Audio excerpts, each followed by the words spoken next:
bienvenida también a todos los que están conectados por internet. La verdad que es importante que el pueblo de Dios y que esto, la comunión del cuerpo y la sangre de Cristo, nos hace estar en unidad también como cuerpo. Amén. Entonces es sumamente importante este tiempo. Quiero que oremos, que usted me ayude a orar para que el Señor en su misericordia nos permita poder ser edificados esta mañana a través de su palabra. Creo que uno de los principales objetivos de la palabra de Dios es edificar nuestras vidas. También es mostrarnos el camino y mostrarnos la verdad, porque la palabra es verdad. Entonces quiero que se ponga juntamente conmigo y que ore por mí para que el Señor nos permita poder hablar lo que la palabra del Señor quiere que hoy compartamos. Amén. Padre, en el nombre de Jesús, te alabamos, Señor, te bendecimos, te damos toda la gloria, Padre, toda la honra, toda la alabanza, Señor, porque tú eres bueno, Señor, y tu misericordia es para siempre, Padre. Te damos gracias, Señor, por este tiempo, Padre. Tu palabra hoy, Señor, es como la semilla, Señor, como dice, está escrito, la semilla, Señor, que va a ser plantada, Padre, hoy en nuestros corazones, porque la tierra que tú hablas en tu palabra es nuestro corazón. Hoy disponemos nuestro corazón para que esa semilla sea sembrada, Señor. Y no solo, Señor, que sea sembrada, sino que pueda dar frutos, Señor, para la gloria tuya, Señor. Que podamos nosotros dar frutos, Señor, que te agrada, Padre. En el nombre de Jesús, Padre, disponemos nuestra mente, Señor, nuestro corazón, Señor, nuestro espíritu, Señor, para recibir de ti hoy. En el nombre de Jesús. Amén y amén. Amén. Fíjese que esta semana he escuchado mucho la palabra agradar. Creo que desde que el pastor nos pasó los 5 minutos con Dios, hablaba de la palabra agradar a Dios. Y a mí el Señor en su misericordia, pues ya me había bendecido y me había dado, que no son coincidencias, porque es el Espíritu, me había dado el tema. Yo tenía el tema cuando el pastor manda 5 minutos con Dios y yo, los que harán a Dios, digo, ¿será que el pastor va a predicar lo mismo que yo? Dije, ya voy a tener que cambiar el tema, pero no, gracias a Dios, la palabra es muy extensa y la palabra es, de un mismo versículo podemos predicar X mensajes, pues, ¿verdad? Entonces, me quedó grabado eso, agradar a Dios. Cuando cantábamos ahorita, ser agradables a Dios otra vez. Digo, otra vez ser agradables a Dios. Hablaba Mike, aquí estás. Hablaba Mike de ser agradable a Dios. Entonces, creo que realmente es un anhelo en el corazón de Dios que nosotros seamos agradables a Él. ¿Ya? Pero, ¿cómo? Es la incógnita, ¿va? ¿Cómo somos nosotros agradables a Él? Y ese es el mensaje de hoy. El mensaje yo le había puesto las 5 actitudes que agradan a Dios. Después fueron 7, después le puse las 7 actitudes que agradan a Dios. Y después fueron 10 y después las 10 actitudes que agradan a Dios. Entonces no sé cuántas vamos a poder hoy compartir. Entonces me quedé en solo las actitudes que agradan a Dios. Para no tener un número, porque si no va a decir usted, mire, usted no terminó, dijo que eran 10 y solo dijo 3. Entonces, mejor las actitudes que agradan a Dios. Y vamos a tener nuestro versículo base en Efesios capítulo 5, versículo 8 al 10. Si usted me acompaña, por favor.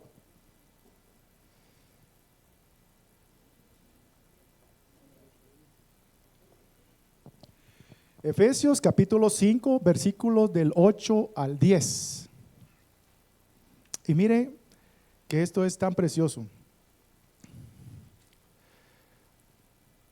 La Biblia habla, creo que ya lo tiene, ¿verdad? Amén. Dice, porque antes erais tinieblas, pero ahora sois luz en el Señor. Andad como hijos de la luz, porque el fruto de la luz consiste en toda bondad, justicia y verdad. Mírenlo con lo que termina. Examinando qué es lo que agrada a Dios. O sea que nosotros sí tenemos un mandato, sí tenemos una una orden, porque nosotros, usted y yo, éramos de las tinieblas. ¿O no? No, dice usted. Va, está bueno pues. Nosotros éramos de las tinieblas, porque de ahí venimos todos. Porque nosotros éramos unos necesitados y seguimos siendo necesitados. Pero dice el Señor que Él nos rescató de la oscuridad, de las tinieblas, para trasladarnos a su luz admirable. Entonces, ¿a quiénes les está hablando acá? A los redimidos del Señor. No le está hablando a cualquier gente. Le está hablando a aquellos que erais tinieblas, dice. O sea, debe haber un cambio, una conversión. O sea, algo que nosotros ya no somos. Nosotros éramos tinieblas. Pero de ahí habla en presente. Pero ahora sois. Ahora usted y yo somos de la luz. Así dice acá, pero ahora sois luz en el Señor. Y como nosotros ya fuimos rescatados, ya fuimos limpiados, ya fuimos lavados, ya fuimos perdonados, ahora somos la luz del Señor. Estamos en el reino de la luz. Entonces eso nos lleva a practicar ciertas actitudes. Puse actitudes porque son de acciones o de obras o de caminar o de actuar. Nos lleva a nosotros a actuar de tal manera que nosotros seamos agradables a Él. Eso dice acá. Ahora, muchos buscamos ser agradables a personas que tenemos alrededor. Y no es malo, hermano. No es malo. Los esposos quieren ser agradables a sus esposas, digo yo. Las esposas a sus esposos. Los hijos muchas veces quieren ser agradables. La mayoría de hijos quieren ser agradables a sus padres. ¿Ya? Usted quiere ser agradable al que está a la par. Entonces no es malo que nosotros querramos ser agradables a las personas que nos rodean. Eso es perfecto. Pero principalmente tenemos que ser agradables a Dios, que fue el que nos rescató. Ahora, ¿qué significa ser agradable? A veces nosotros hablamos el idioma, pero cuando se pide el significado de la palabra, nosotros nos quedamos como cortos. Si yo le pregunto a usted qué significa ser agradable, ¿usted me podrá dar algún concepto, alguna definición? ¿Un valiente? ¿Aceptado? Perfecto. ¿Otro valiente? Ser agradable es ser grato. Dice, yo estuve buscando, viendo algunos conceptos y dice, con quien se disfruta interactuar.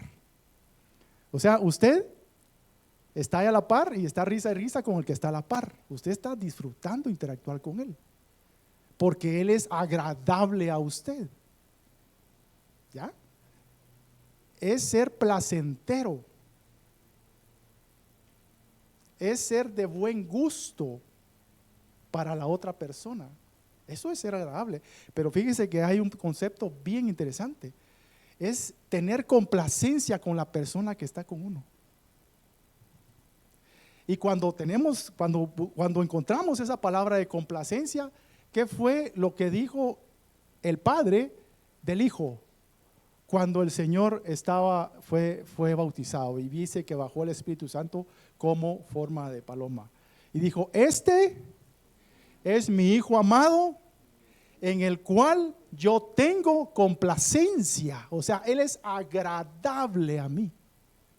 Eso está hablando. O sea, este es mi hijo que es agradable a mí.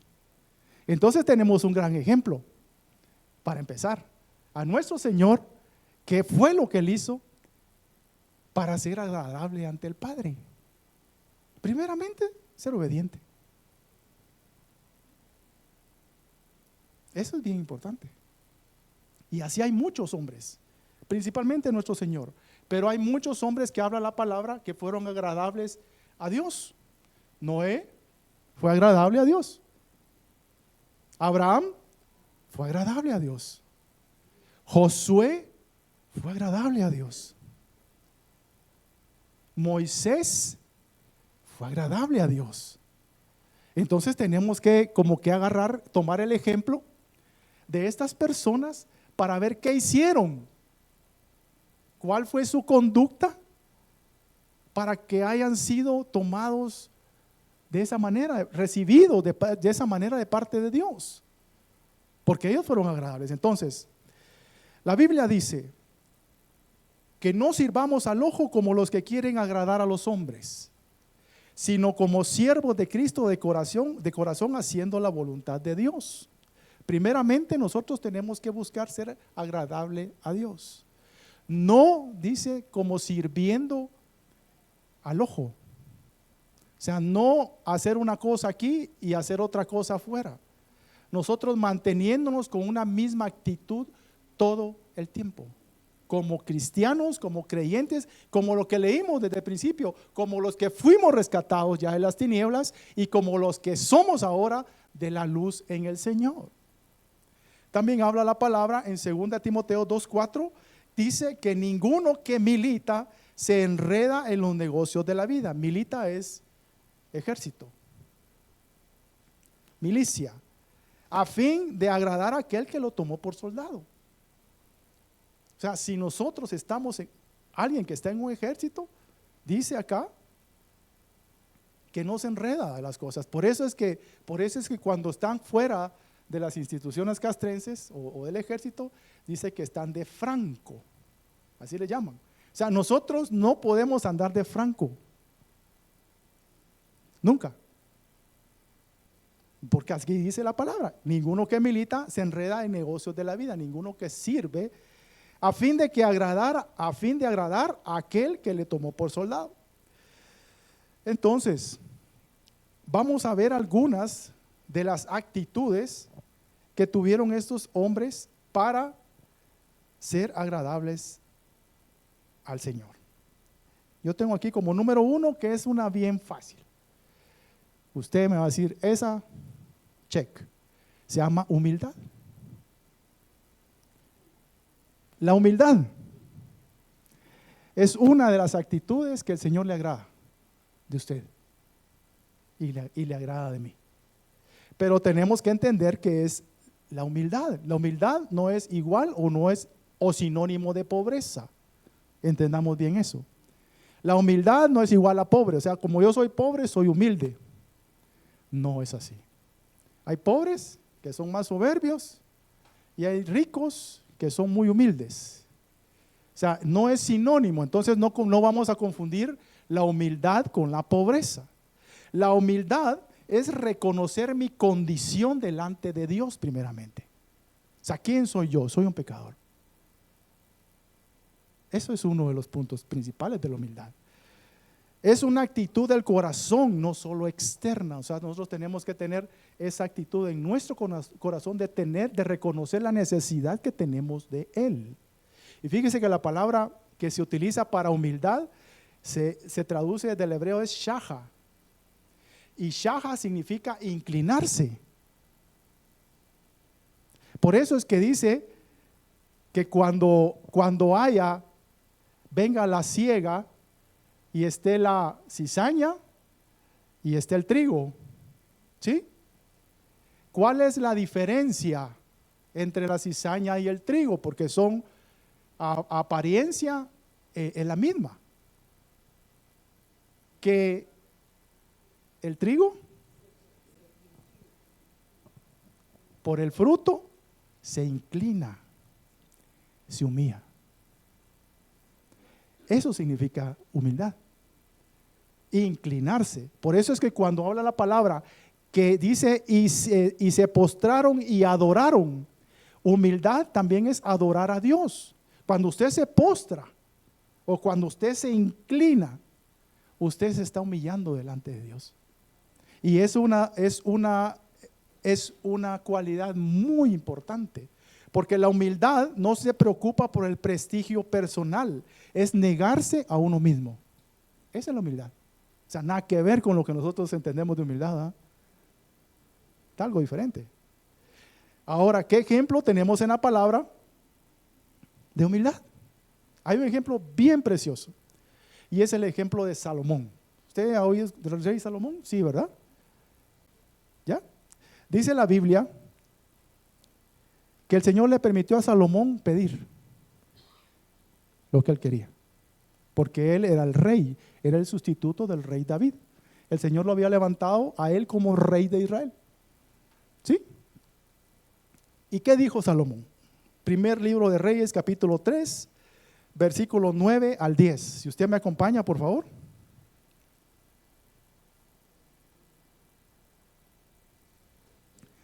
Primer libro de Reyes, capítulo 3, versículo 9 al 10.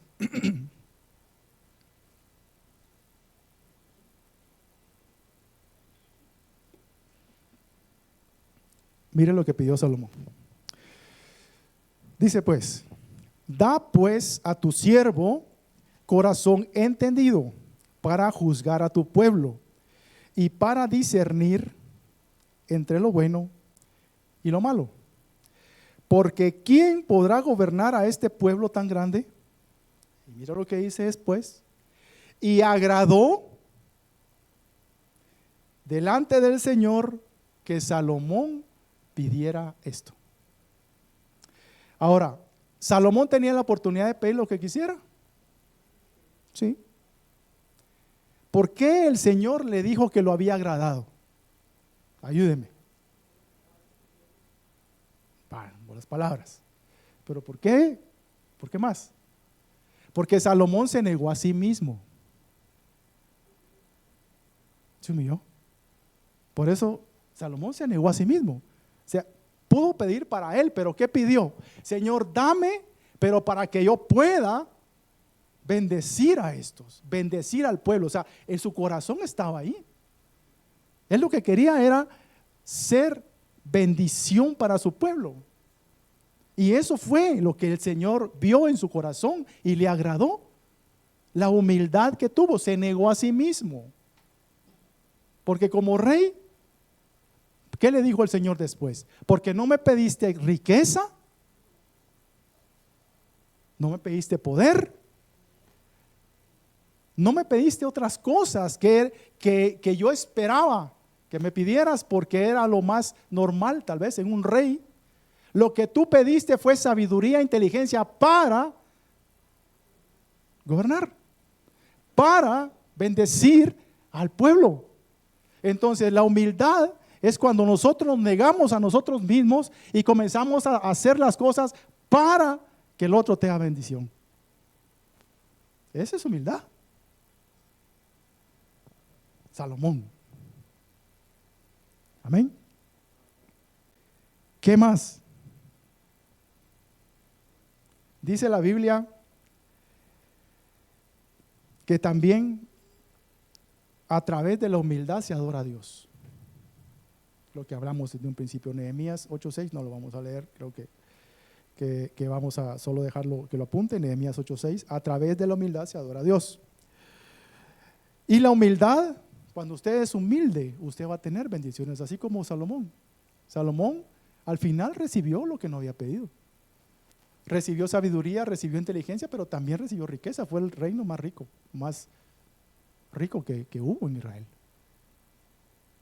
Entonces, dice la Biblia en Proverbios 22:4, dice que la humildad añade riqueza, honra y vida. ¿Usted quisiera eso? Amén, dice la hermana. ¿Quiere riqueza, honra y vida usted?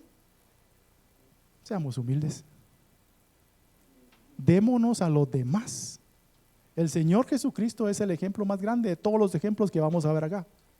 Porque Él vino a darse a los demás. Él no vino a que Él fuera exaltado. Él vino a servirle a los demás.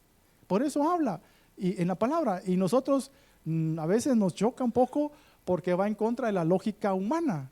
Dice, el que se crea más grande que sirva a los demás. Dice, ay Dios mío, dice, no, pero el que se crea más grande normalmente es el que manda más. Ese es el mundo. Y viene el Señor y nos cambia, ¿verdad? Nos cambia el cassette y nos dice, no, el que se crea más grande, que sirva a los demás. Entonces, cuando usted vea que alguien sirve bastante, ojo, ese es grande. Ese es grande. Pero cuando usted vea que alguien se quiere servir mucho de los demás, ese es bien pequeño. Amén. Entonces la humildad es el primero de las actitudes que el Señor quiere que nosotros tengamos para poderle agradar, para ser agradables a Él. Entonces entendimos que la humildad es negarnos a nosotros mismos, no preocuparme por mi prestigio personal y extenderme y la necesidad que yo tengo de parte de Dios. Amén. De Dios. Ok, la otra es la honra. La honra a Dios. La honra es sinónimo de respeto y honor. Y cuando nosotros leemos Ageo capítulo 1, versículo 8, si usted fuera tan amable de leerlo, alguien que tenga ese versículo, capítulo 1, porque yo voy a leer la traducción viviente y quiero que tengamos una... Aquí enfrente, Omar. Ageo capítulo 1, versículo 8. Subid al monte y traed madera y reedificad la casa, y pondré en ella mi voluntad y seré glorificado, ha dicho Jehová. Amén. Yo voy a leer la traducción viviente. Dice, vayan ahora a los montes, traigan madera y reconstruyan mi casa. Entonces me complaceré en ella y me sentiré honrado, dice el Señor. Cuando nosotros leemos la palabra aquí, casa, es una palabra que se deriva del griego bayit, del hebreo, es hebreo bayit. Bayit significa casa, significa templo. Pero algo increíble es que también significa por dentro e interiormente. Entonces, ya cuando nosotros hacemos ese cambiecito ahí, decimos, vayan ahora a los montes, traigan madera y reconstruyan interiormente. ¿Ya? Reconstruyan por adentro. Porque ¿qué es la casa? ¿Cuál es la casa del Señor? Es el corazón. Porque Él dice en su palabra que Dios no habita en templos hechos de manos de hombres, porque ahora el templo donde el Señor habita es el corazón del hombre. Por eso cuando está hablando acá, se refiere a casa o templo, está hablando interiormente, que seamos reconstruidos, restaurados interiormente para que Él sea honrado, para que a Él le demos la gloria. Cuando su corazoncito y mi corazoncito es transformado, es restaurado, cuando yo por adentro soy hecho nueva criatura, entonces yo le estoy dando la gloria al Señor, estoy honrando su nombre, porque eso va a traer una acción. Cuando su corazón es restaurado, en su vida va a haber un cambio, definitivamente y absolutamente. No puede haber alguien que tenga un corazón restaurado y seguir viviendo de la misma forma. No se puede. Entonces, ¿qué está hablando acá? Que nosotros restauremos. ¿Cómo restauramos eso? A través del arrepentimiento. David dijo, dame un corazón limpio. Cuando David estaba viniendo del pecado y quería ser restaurado, estaba siendo restaurado, él decía, Señor, dame un corazón limpio, un corazón restaurado, un corazón nuevo. Y Deuteronomio lo habla cuando dice que Él renovará nuestro espíritu, pondrá su espíritu en nosotros, ya cuando el corazón está limpio, para que aprendamos a amarle y para que aprendamos a obedecerle. Entonces, una de las cosas importantes es la honra. O sea, nosotros debemos de vivir nuestra vida dándole honra. Pero eso comienza aquí adentro. Porque la Biblia es clara y dice en Isaías 26:13, dice, este pueblo de labios me honra, Pero su corazón, que es lo que él está diciendo que tiene que ser restaurado, está lejos de mí. O sea, nosotros si no tenemos un corazón restaurado, nosotros no podemos honrarlo. Por mucho que nos hinquemos en maíz. ¿Sí?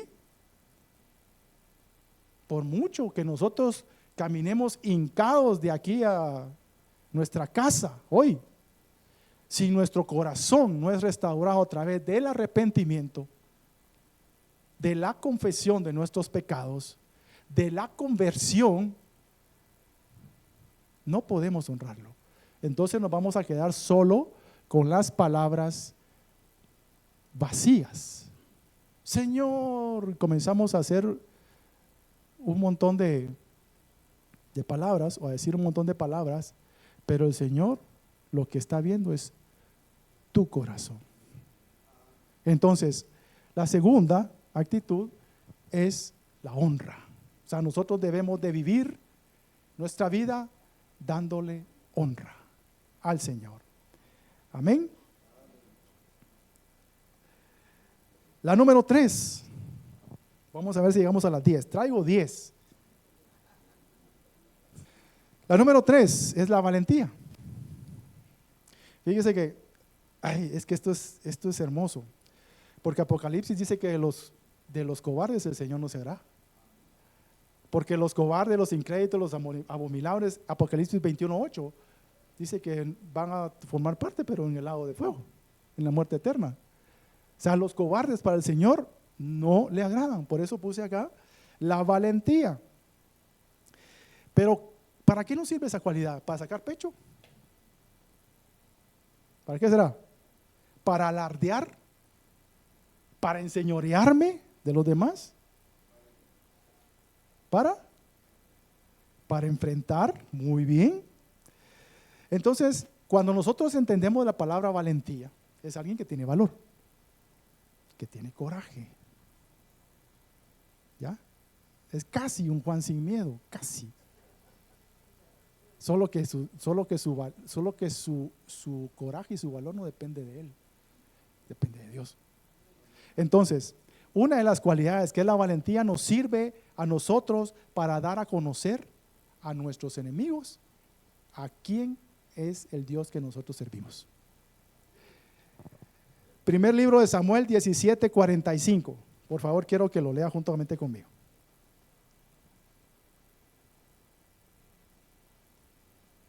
Me dice amén cuando lo tenga.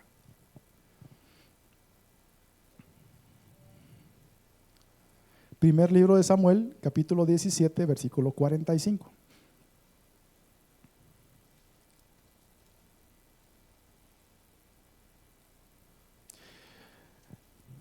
Amén. Dice: entonces dijo David al filisteo: tú vienes a mí con espada y lanza y jabalina, mas yo vengo a ti en el nombre de Jehová de los ejércitos, el Dios de los escuadrones de Israel, a quien tú has provocado. Este niño estaba siendo valiente. Era un gigante que tenía enfrente, de 3 metros. Era un gigante. Y este hombre era un niño todavía. Y dice que David tampoco era como Saúl, que era así galán. David era chiquito. Eso sí, dice que era de hermoso parecer. O sea, David, haber sido bien guapo usted, así como usted. Aleluya, dígame, gracias, hermano. ¿Ya? Entonces, ¿qué tuvo que tener ese niño para enfrentar al gigante? Valentía. Tuvo que tener valor. Porque dice la Biblia en 2 de Timoteo capítulo 1 y versículo 7 que Dios no nos ha dado un espíritu de cobardía. O sea, la valentía no viene de nosotros. La valentía viene de Dios, de su espíritu que Él nos ha dado. Entonces, ¿qué fue lo que hizo David? Decir, aquí yo soy el campeón. No, yo vengo en nombre de Jehová de los ejércitos, al Dios que yo sirvo. Entonces, ¿para qué le estaba sirviendo la valentía? Por supuesto, para derrotar al gigante, por supuesto. Pero la valentía le sirvió primeramente para ponerse en la brecha y decir, yo voy. ¿Usted hubiera dicho yo voy? Está complicado, porque era un gigante. Todos, la mayoría nos hubiéramos tal vez achicopalado. Pero que él dijo, yo voy. Porque tuvo valentía, porque sabía que él no iba, que el Señor le había dado a él un espíritu de valentía para derrotar, y iba a derrotar al gigante. Entonces, ¿para qué le sirvió la valentía? Primeramente para pararse enfrente y decir, yo voy, aquí estoy. Y segundo, para darle a conocer a ese gigante al Dios que él servía. Entonces, ¿para qué nos sirve la valentía a nosotros ahora? Para que nosotros demos a conocer al Señor que nosotros servimos. En el trabajo, ¿saben que somos cristianos? Si no lo saben, estamos haciendo cobardes. Porque para eso estamos viendo los ejemplos estos, porque la Biblia dice, Romanos 15:4, ¿qué dice? Dice que las cosas que se escribieron antes para nuestra enseñanza se escribieron a fin de que con la consolación y la paciencia de las escrituras nosotros tengamos esperanza. Si este hermano David derrotó al gigante, ¿usted también lo va a derrotar? Porque así dice la Biblia. Porque es para que tengamos esperanza. La Biblia no es únicamente un relato histórico. La Biblia no son fábulas únicamente. Hay fábulas porque son figuras, ya las vimos. Pero la Biblia es para que nosotros veamos ahí y tomemos esperanza de las cosas que sucedieron ahí, de cómo actúa el Señor allí, para que nosotros cuando nos toque decir, ya sé cómo actúa el Señor. El Señor se agrada de los valientes. Por eso les decía, ¿cómo estamos en nuestro trabajo? ¿Sabe la gente que somos cristianos? ¿O somos, como decía alguien, de la secreta? Porque lo que pasa es que sí, hermano, disculpe, pero estamos viendo lo que agrada al Señor, ¿verdad? Entonces, en nuestro trabajo, mire, esté con la boca calladita. Tampoco se va a poner a predicar y a tomar un tiempo que no es para lo que le están pagando. Pero con la boca calladita y con sus acciones, usted comienza a dar testimonio de al Dios al que usted sirve. Amén. Ante esos, porque a veces somos objeto de burla. Y es que eso hacía el filisteo. Ay, Dios, y se burlaba, pasó no sé cuántos días, no sé si 40 días, creo que pasó 20 días, burlándose del ejército, del pueblo de Israel, del pueblo de Dios. O sea, le estuvo haciendo bullying todo ese tiempo. Es que sí, el bullying no es nuevo, pues. El filisteo le estuvo haciendo bullying al pueblo. Ay, Dios, ustedes. Hasta que llegó un valiente y se paró en la brecha y dijo, ahora vas a conocer al Dios que yo sirvo. Y eso es lo que el Señor quiere de usted. Que usted valientemente le diga con su boca muchas veces y con sus acciones a los que están allá afuera, a sus vecinos, a su trabajo, a sus amigotes. Porque es que sí, hay gente cristiana que todavía tiene amigotes. ¿Y cuáles son los amigos? Le voy a traducir la palabra amigote. Ya le da risa, pues ya sabe el significado. ¿Verdad que sí? Los amigotes son aquellos que a usted lo están invitando a ir a hacer las cosas que van en contra de lo que dice la palabra. Esos son los amigotes, y también para las mujeres, esas son las amigotas. ¿Ya? Entonces, a esos son los que usted va a testificar y va valientemente, se va a parar y decir, Jehová, el Dios de los ejércitos de Israel, al cual yo sirvo. Amén. Y sí, soy cristiano, sí, he sido lavado con la sangre de Cristo, sí, soy un hombre que ha sido perdonado. No soy infalible, pero soy un hombre que teme a Dios. Y que por lo tanto, si ustedes se van a ir a celebrar, váyanse. Si ustedes van a estar aquí hablando cosas que no edifican, nos vemos. Es que sos un cuadrado, sos un amargado. Amén, amén. Yo voy a agradar a aquel que me salvó. Amén. Entonces la valentía es bien importante. Pero fíjese que hay otro ejemplo bien precioso. Es Josué capítulo 1, versículos 6 y 7. Ya vimos que David, con el ejemplo de David, nosotros tomamos el ejemplo de la valentía de poder mostrar y poder anunciar y poder decir, exponer, testificar al Dios que nosotros servimos. ¿Ok? Pero está Josué capítulo 1, versículos 6 y 7. Es otro pasaje muy conocido. Muy conocido.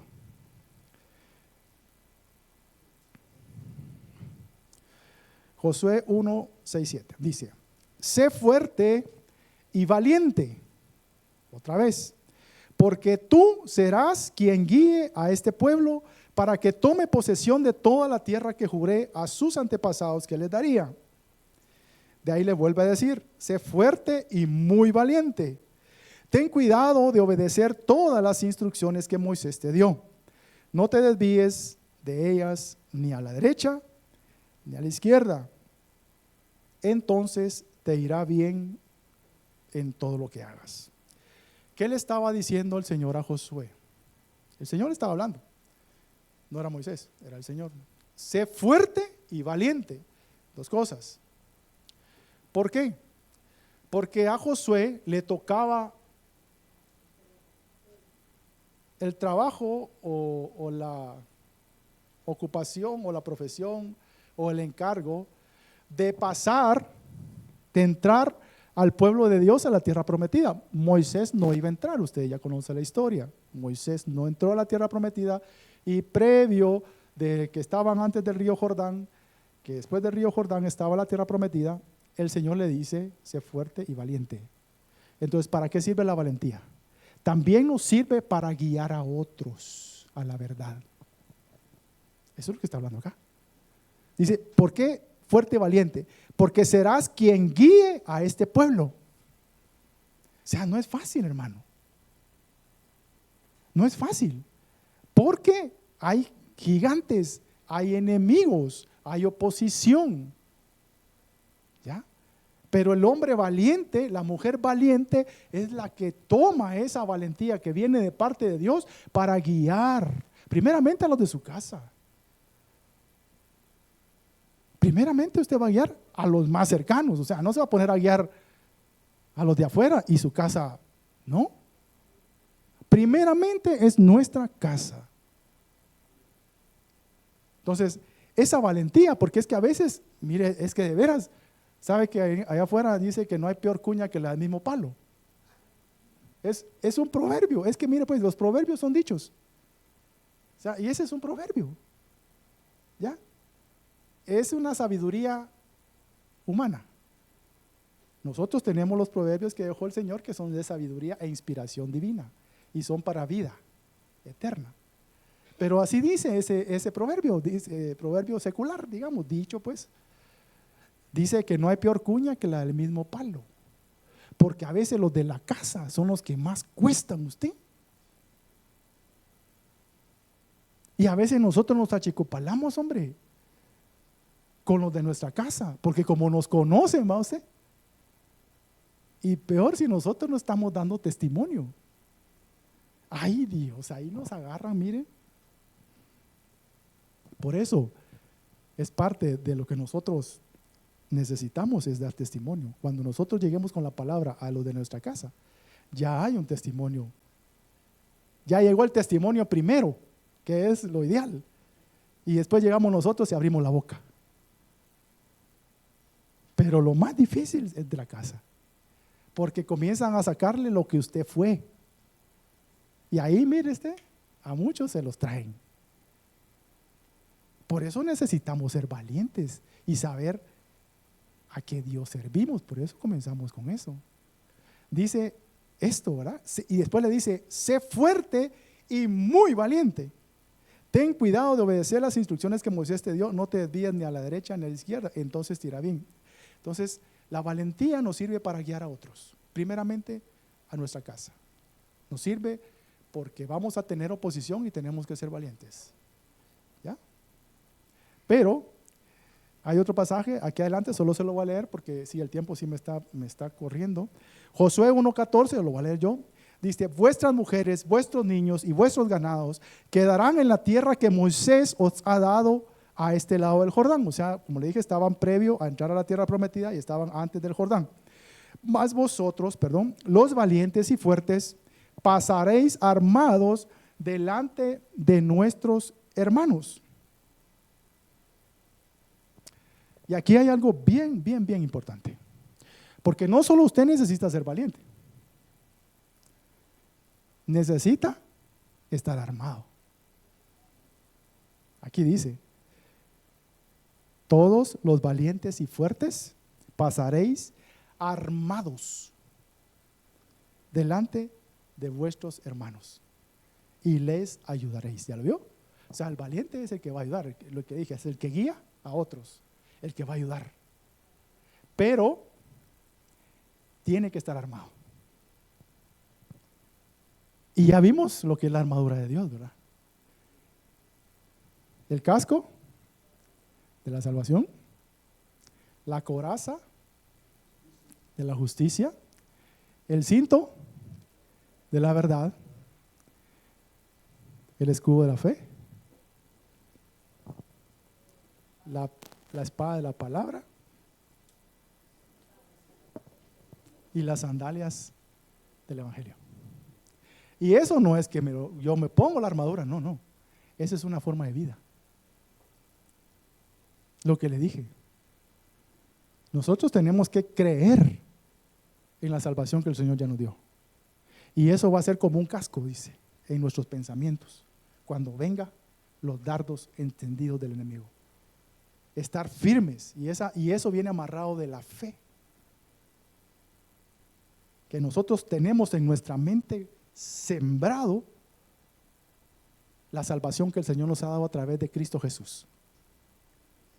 Eso se va a volver como un casco, o sea, una protección a nuestros pensamientos.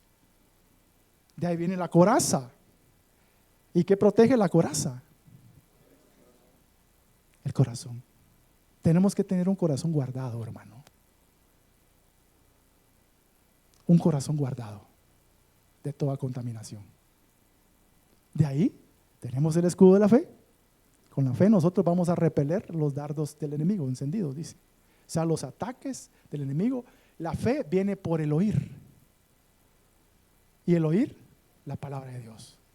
Entonces nosotros tenemos, para que tengamos un buen escudo, nosotros tenemos que estar escuchando la palabra de Dios. Porque eso, juntamente con la espada, que es la palabra, nosotros vamos a hacerle frente al enemigo. Cuando usted escucha la palabra, eso le va a dar fe. Y cuando venga el enemigo, usted va a sacar la espada y esa palabra que ya escuchó, que ya creyó, se va a volver vida. Y ahí, ay Dios hermano, no hay diablo que lo pueda atacar. No hay diablo que lo pueda vencer. Otra importante, las sandalias. ¿Eso qué significa? Que nosotros debemos de predicar, ser pregoneros de las buenas nuevas de salvación. O sea, entonces no estamos hablando de que me pongo la armadura, no. Estamos hablando que estoy viviendo de la manera que Dios quiere que viva. Eso me va a dar valentía cuando me llame a hacer las cosas que tengo que hacer, de ayudar a otros a pasar. Porque eso es lo que estaba pasando acá. Todos los valientes y fuertes pasaréis armados delante de vuestros hermanos. O sea, son los que van en la primera fila. Porque del otro lado habían gigantes, habían enemigos que tenían que vencer. Entonces, ¿quiénes pasaban enfrente? Los valientes. Pero los valientes tienen que ir armados, que ya lo vimos. Si no, el primer flechazo.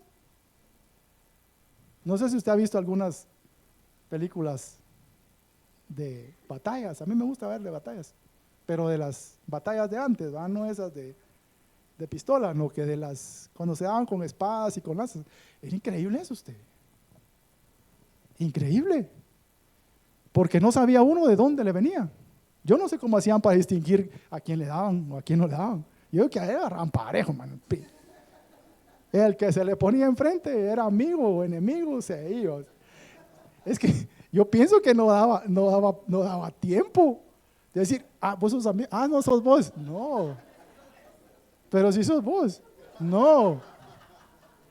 No daba tiempo. O sea, de veras, es que nosotros no tuvimos la oportunidad de ver esas cosas, pero las recrean en las películas. Yo vi una hace poco de unos que eran indios americanos, era del tiempo de los vaqueros y todo. Dijo, y era muy, muy cruda, yo la vi muy real. Dije, qué tremendo esto, porque las flechas volaban por todos lados usted. Pero de veras, las flechas, porque los indios tenían flechas. Y dijo, aquel que no va armado, el primer flechazo solo asoma la cabeza y ay Dios, ahí se quedó. Por eso es importante. Y ahora pasémoslo a lo espiritual. Por eso es importante que usted viva armado. Porque usted, si es un valiente de Dios, a usted el Señor lo ha llamado para que ayude a otros. Para que muchas veces vaya a pelear las batallas de otros. Porque eso estaba pasando acá. Para eso sirve la valentía. Mire qué bonito, ¿llevamos cuántas? 3, esta lo quedan 7. Vamos a saltarnos una. Quiero leer tal vez las más importantes, o las que creo yo que pueden ser las más. La confianza. La confianza es un sinónimo de la fe. La fe es la entera confianza en Dios, en creer lo que Dios es, en creer lo que Dios era, en creer lo que Dios hizo, en creer lo que Dios hace, en creer lo que Dios hará. Esa es la fe. Es la certeza, dice, de lo que no se ve, la convicción de lo que se espera. ¿Ya? Entonces, tenemos un ejemplo, tenemos a Abraham, que es el padre de la fe, porque él tuvo la convicción de lo que Dios le estaba hablando, iba a suceder, iba a llegar, iba a ver. O sea, él no vio nada. Por eso es la convicción de lo que se espera. Hebreos capítulo 1, ahí está, que es la fe. Entonces, la fe es la confianza absoluta que Dios es todopoderoso para hacer lo que dice que va a hacer. Él dijo, se hizo. Y eso nosotros lo creemos por la fe. Pero la fe es un atributo, es un fruto del Espíritu. O sea, nosotros aquí, todo esto es porque Dios está morando en mí. Por eso empezamos leyendo, porque antes éramos oscuridad, pero ahora somos hijos de la luz. Y como hijos de la luz, nosotros ahora somos morada del Espíritu Santo. Por eso es que nosotros, estas son como frutos, ¿me entienden? ¿Ya? Entonces, la fe es la confianza de creer entera en Dios. Abraham, que es un gran ejemplo, ya lo vimos, que salió de su tierra, porque así le dijo al Señor, deja tu tierra y tu parentela y ven, yo te voy a llevar a una tierra donde fluye leche y miel. Dice uno, pero ¿y por dónde está? Comenzó a caminar. No sé si ustedes han visto a alguien que es muy impaciente y dice, pero ya vamos a llegar. No, seguí caminando. Pero ahora sí ya vamos a llegar. Seguí caminando. No iba así. O sea, él dijo, amén, vamos. Y comenzó a caminar, esperando el cumplimiento de la promesa que él le había hecho. ¿Qué promesa le ha hecho a usted el Señor? ¿Qué promesas tiene de parte de Dios? Uno, tenemos la vida eterna. Esa es una promesa. Y como nosotros, el Señor nos ha dado fe, nosotros estamos seguros que eso va a suceder. ¿Ya? Tenemos la promesa de la vida abundante. ¿Cuántas promesas hay en la Biblia? Todas esas promesas son para usted y para mí. Si nosotros somos los que salimos de la oscuridad de las tinieblas y ahora estamos en su luz. Entonces, ¿qué promesas está esperando usted que se cumplan? Yo tengo promesas que estoy esperando que el Señor en su misericordia cumpla. Pero Él dijo y Él hará.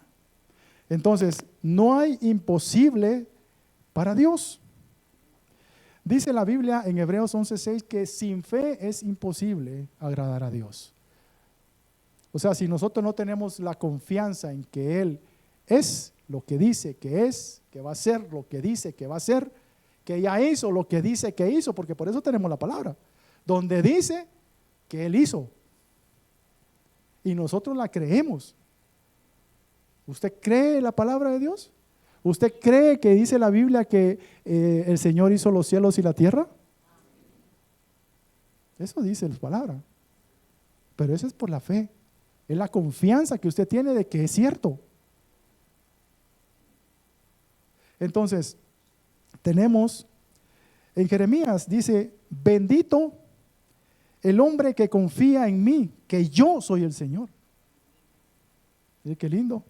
Y que en mí pone su confianza. O sea, nosotros no podemos poner la confianza en nadie más que solo en Él.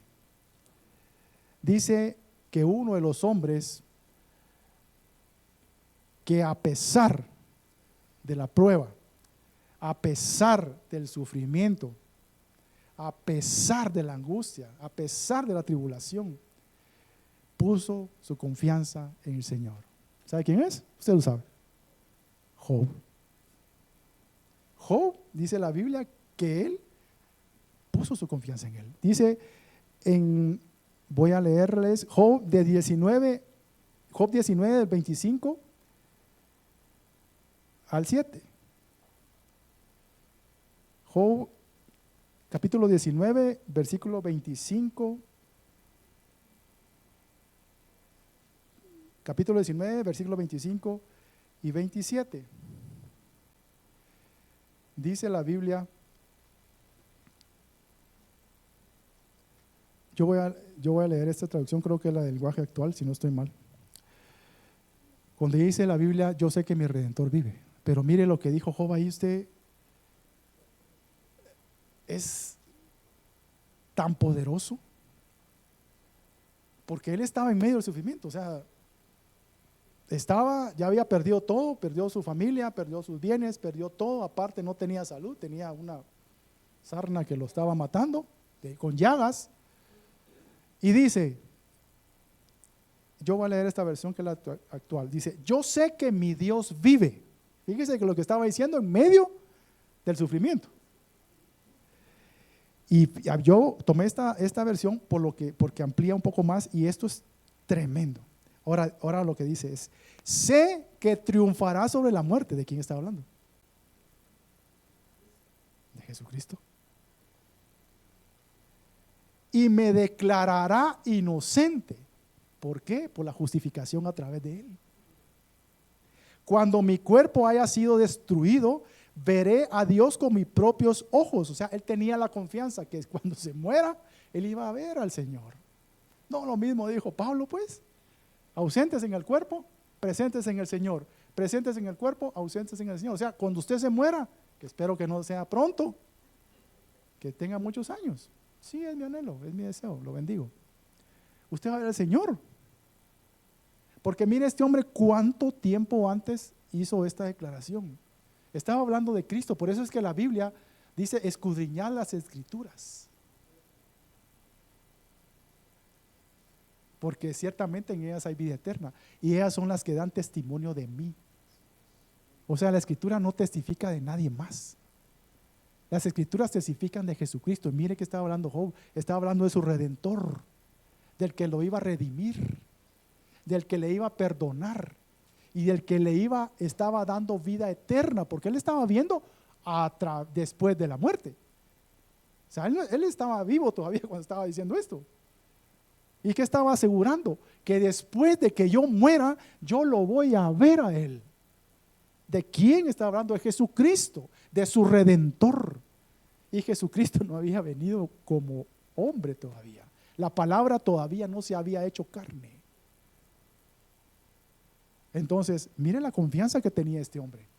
Entonces, es la confianza que el Señor, la fe que el Señor nos pide a nosotros para que seamos agradables a Él. Por eso lo pusimos de ejemplo. Por eso hay muchos que están como ejemplos de héroes de la fe en la palabra, en Hebreos capítulo 11. Ahí puede usted leer todos los héroes de la fe y hay un montón. Pero este hombre, a pesar del sufrimiento, a pesar de la prueba, pues, cuando usted esté en prueba, hermano,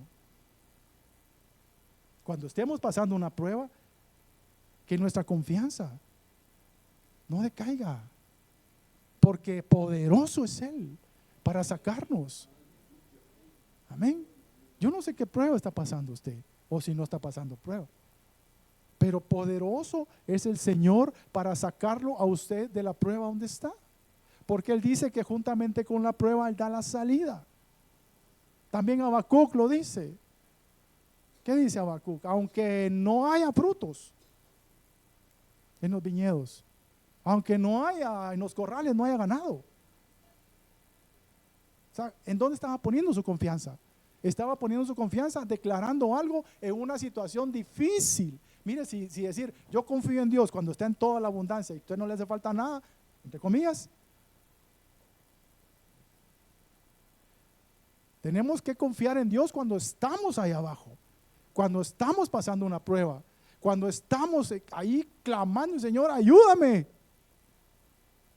porque mi socorro viene de ti, porque mi auxilio viene de ti, porque mi ayuda viene de ti. Eso es lo que al Señor le agrada. Amén. Deme 5 minutos y lo voy a dejar libre. Vamos a ver qué otra leo. Ay, tengo acá. Voy a leer esta. Me estoy saltando. La misericordia. La misericordia es una virtud que inclina el ánimo a compadecerse de los sufrimientos y miserias ajenas. Nosotros entendemos como la misericordia como la amor a la miseria.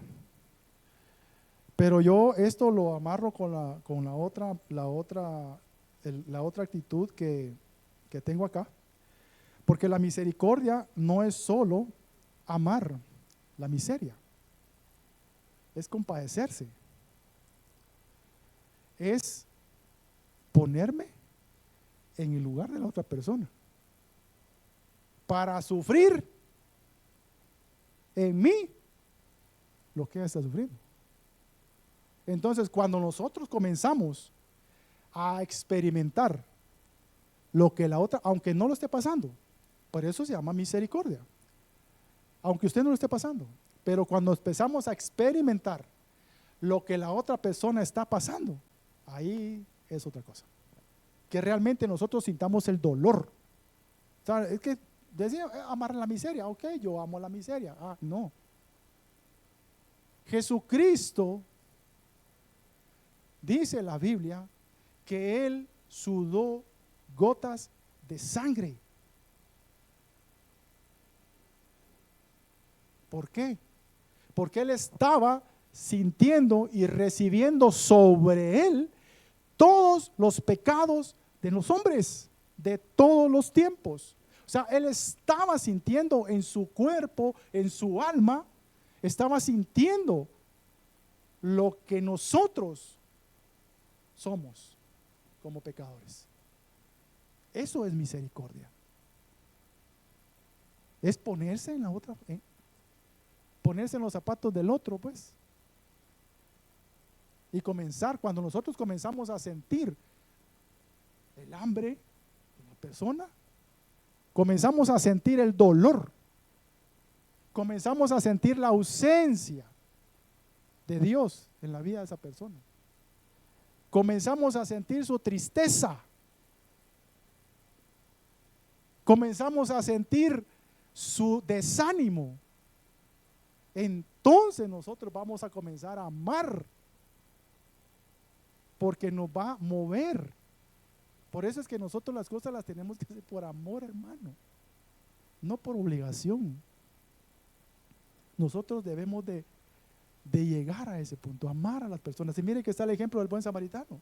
¿Qué pasó con el buen samaritano? El buen samaritano se llama la parábola, ¿va? O sea, pasó el sacerdote como si nada, ¿sí?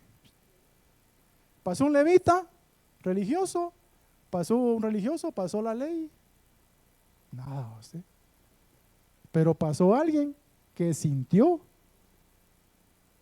se conmovió de ver ese hombre tirado ahí golpeado. ¿Qué hizo? Lo bendijo, oró por él y ahí que el Señor te ayude.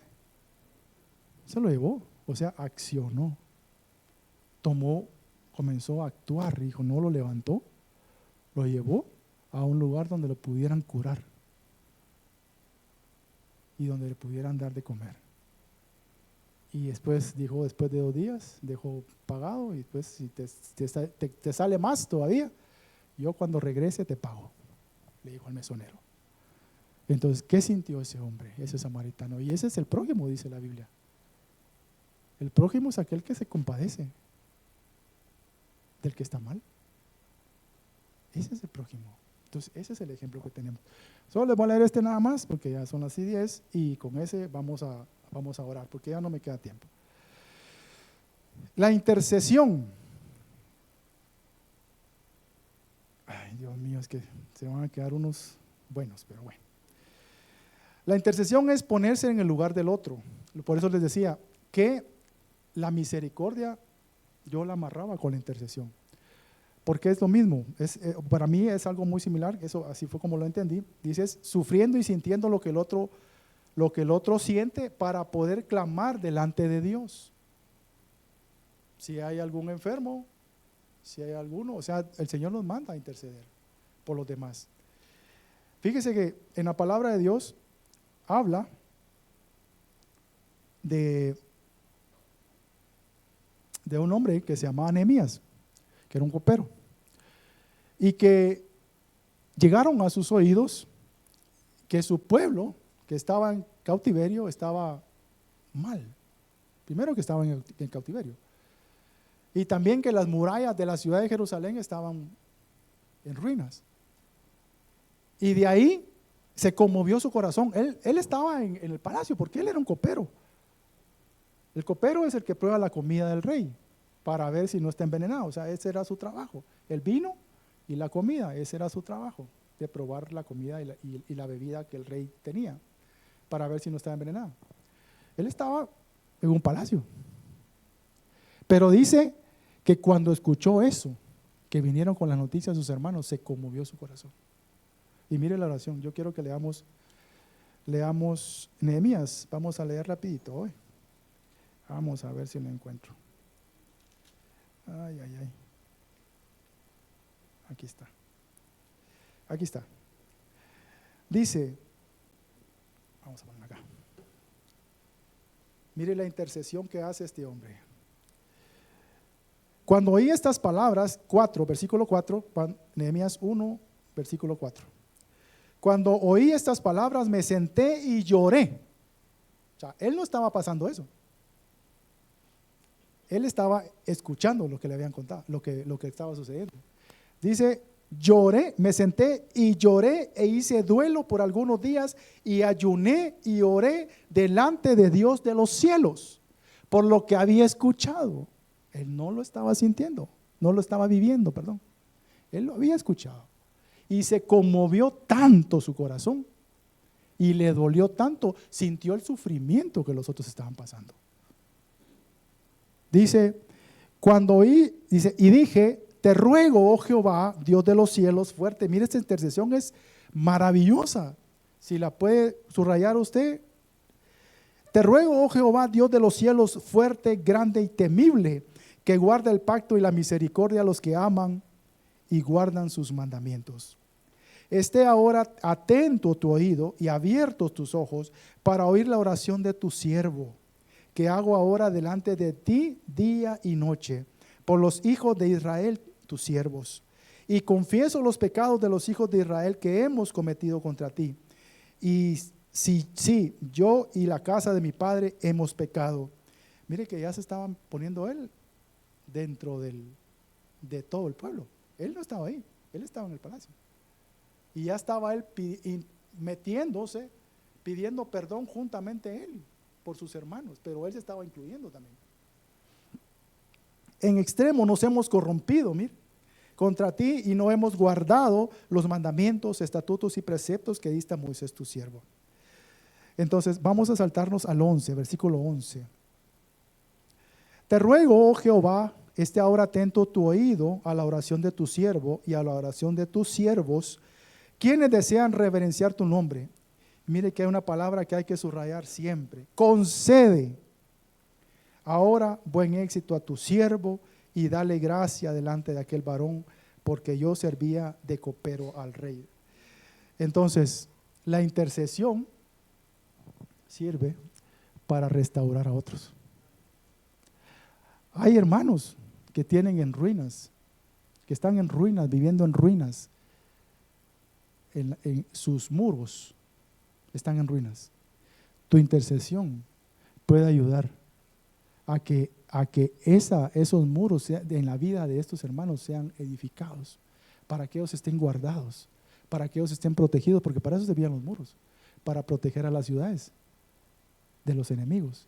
Y hay pueblo de Dios que anda con los muros hasta abajo y el enemigo viene y los agarra, los levanta, los tira, los levanta, los tira, los levanta, los tira, porque no tiene una defensa. Parte de la intercesión es eso, que nosotros ayudemos a otros a que sean restaurados. Parte de la intercesión, como pasó con Job, pasó con Lot, que hizo Abraham, que dijo Abraham, la intercesión que hizo por Lot, su sobrino, cuando estaba en Sodoma. Esa intercesión es para muchas veces evitar el castigo o la consecuencia que viene sobre los hermanos. Porque Abraham se puso, si hay 50, tú no destruirás la ciudad. Si hay 50 justos, mire la oración esa. Si hay 50 justos, tú no destruirás la ciudad. Si hay 40 justos, tú no destruirás la ciudad. ¿Y qué le respondía a Dios? Dios le decía que no la destruya. Si hay 30, si hay 20, hasta que llegó a 10. ¿Y qué le decía a Dios? Si hay 10 justos, yo no destruyo la ciudad. ¿Por qué? Por la intercesión de un hombre. Entonces su intercesión es muy valiosa, porque a veces hay juicios, no digamos juicios, no, esa palabra no, pero a veces hay resultados por la vana manera de vivir de pueblo, y nosotros con la intercesión podemos ponernos en la brecha y clamar misericordia por ellos, para que la consecuencia pueda el Señor no cambiarla, sino que el corazón de esa persona sea transformado para que ya no reciba esa consecuencia del castigo. Entonces yo quiero que por favor, ya no quiero, hay otras, está la paciencia, está la perseverancia, hay muchas cualidades más que ya no nos queda tiempo de poder trabajar, pero yo quiero que se ponga de pie, vamos a orar. Yo le quiero dejar en su corazón esto que dice la Biblia, que fue lo que comenzamos leyendo, que es Efesios 5, 8, 10. Eso fue el versículo que comenzamos leyendo, y dice, porque antes erais tinieblas, pero ahora sois luz en el Señor.